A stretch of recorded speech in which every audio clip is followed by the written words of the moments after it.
Talks between envoys of the Dalai Lama and Beijing were set to resume at an undisclosed location in mainland China this week after a 15-month hiatus.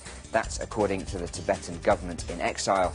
The talks follow a leadership reshuffle in the Himalayan region and a top-level central government meeting that set out a development blueprint for Tibet and neighbouring Tibetan population regions in the coming decade. The talks will be the 9th round since dialogue started in 2002. As a joint press appearance with President Hu Jintao on November 17th, President Obama called on the central government to resume dialogue.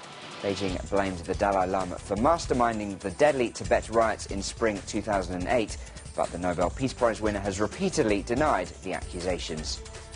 China's lead climate change negotiator says he's keeping an open attitude as to whether global warming was man-made or due to natural cycles. Xie Jianhua said climate warming was a solid fact, but he said it was important to keep an open mind about whether climate change is a man-made thing or as a result of natural cycles. He was speaking in Delhi at a meeting of envoys from Brazil, China, India and South Africa. They agreed to submit their plans to cut emissions by the end of January. Mr. Xie's comments appeared to surprise the other environment ministers and envoys at a news conference at the end of their two-day meeting. He said it was important to include as many views as possible, to be more scientific and to be more consistent. He was responding to a reporter's question about a controversy over the UN's Climate Science Panel's 2007 assertion that Himalayan glaciers could disappear by 2035. Melamine-tainted milk products have been found on sale again in China, more than a year after thousands of children became ill in a huge safety scandal. Products made by 3 different firms were found to contain melamine and have now been removed from supermarkets in Guizhou province. Melamine is an industrial chemical that can be added to watered-down milk to increase its protein content. 6 children died and 300,000 became ill from tainted milk in 2008. The companies involved in the latest recall blamed the contamination on milk powder they had bought as a raw material to add to their products. 21 people have been convicted over the 2008 scandal, and in November 2009, 2 people were executed for making and selling hundreds of tons of melamine-tainted milk products. China is hoping to close thousands of local government lobbying offices in Beijing to cut down on waste and corruption. Liaison offices representing regional governments have operated in the capital for decades, but their number has skyrocketed in recent years as part of sharpening competition for central government funding. Now the government wants to close the Beijing offices of up to 10,000 county administrations, industrial zones and local government departments over the next 6 months. According to the official magazine Outlook, the offices are widely considered a symbol of bloated bureaucracy and abuse of public resources, but are considered necessary because of China's highly centralized decision-making process. Outlook said an order to close them was being drafted, but gave few other details.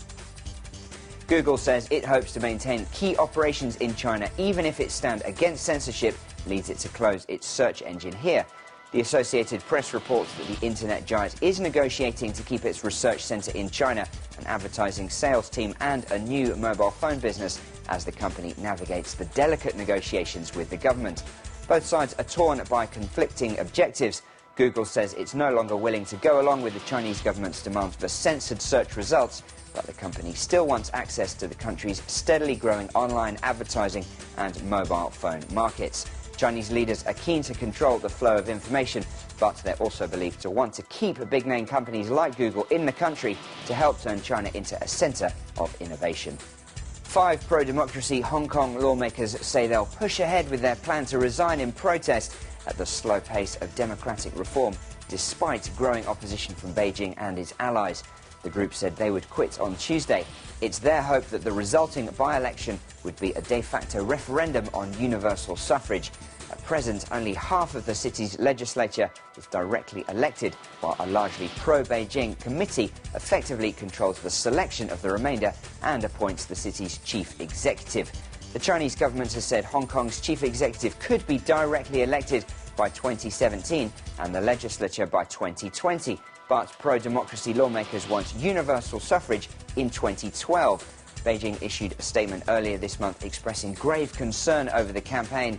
It said the referendum was not in line with basic law, which spells out Hong Kong's political system following its return from British to Chinese rule in 1997. About 100 villagers have protested the construction of a garbage incinerator in southern China, saying that residents have already become sick from pollution from another trash-burning facility in the area. Waste disposal is becoming a contentious issue as an increasingly crowded China tries to find new places to dump garbage. Monday's protesters came from the village of Likang, where people have long complained that an incinerator in the area was causing cancer and other illnesses. They were angry that the government had begun building another incinerator in the village in the northern part of the booming city of Guangzhou. An official who observed Monday's protest told the AP that the villagers' complaints were being considered. And in tennis, China's Li Na followed in the footsteps of compatriot Zheng Jie to reach the quarter-finals of the Australian Open women's singles on Monday, beating number 4 seed Caroline Wozniak of Denmark in straight sets. Zheng became the first Chinese player to reach the Australian Open quarter-finals in its 105-year history when she powered past Alona Bondarenko of Ukraine 7-6, 6-4 on Sunday. Li, the number 16 seed in Melbourne, made it a double for China when she won her fourth-round clash in straight sets. Li now faces 6th seed Venus Williams. And that's the BON headlines for now, but we'll be back with more news after this.